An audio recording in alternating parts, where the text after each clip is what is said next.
யூதா கோத்திரத்து சிங்கம்.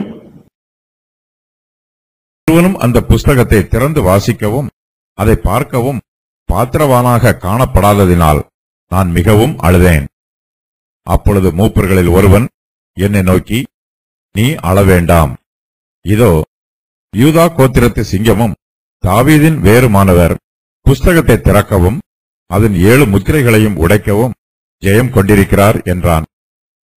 அப்போஸ்தலர் யோவான் பலமுள்ள அந்த தூதனை காண்கிறார். அந்த தூதன் சத்தமிட்டு சொல்லுவதையும் கேட்கிறார். அவருடைய வார்த்தையை கேட்டு ஒருவராலும் அந்த புஸ்தகத்தை திறக்கவும் பார்க்கவும் கூடாதிருக்கிறது. அந்த புஸ்தகத்தை திறந்து வாசிக்கவும் அதை பார்க்கவும் பாத்திரவானாக ஒருவரும் காணப்படவில்லை. இதனால் யோவான் மிகவும் அழுகிறார். அவருக்குள் மிகுந்த ஏமாற்றம் உண்டாயிற்று. சிங்காசனத்தின் மேல் வீற்றிருக்கிற சர்வ வல்லமையுள்ள தேவனை யோவான் தரிசிக்கிறார். அவருடைய வலது கரத்தில் இந்த புஸ்தகம் இருக்கிறது. தேவனுடைய சிந்தையும் சித்தமும் இந்த புஸ்தகத்தில் எழுதப்பட்டிருக்கிறது. தேவனுடைய சித்தத்தை எப்படியாவது தெரிந்து கொள்ள வேண்டும் என்று யோவான் விரும்புகிறார். தேவனுடைய மகிமையை காண்கிறவர்கள் அவருடைய சித்தத்தை தெரிந்து கொள்ள வேண்டும் என்று விரும்புவார்கள். தேவனுடைய சிங்காசனத்தை சுற்றிலும் 24 சிங்காசனங்கள் உள்ளன. அவற்றின் மேல் 24 மூப்பர்கள் உட்கார்ந்திருக்கிறார்கள். அந்த மூப்பர்களில் ஒருவர் யோவானுக்கு ஆதரவாக பேசுகிறார். யோவானை தேற்றுகிறார், அவரை உற்சாகப்படுத்துகிறார். யோவான் மிகவும் அழுது கொண்டிருக்கிறார்.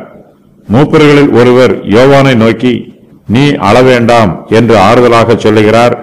மேலும், இதோ யூதா கோத்திரத்து சிங்கமும் தாவீதின் வேறுமானவர் புஸ்தகத்தை திறக்கவும் அதன் 7 முத்திரைகளை உடைக்கவும் ஜெயம் கொண்டிருக்கிறார் என்று சொல்லுகிறார். இயேசு கிறிஸ்து தம்முடைய மாம்ச சுபாவத்தில் யூதா கோத்திரத்து சிங்கமாக இருக்கிறார்.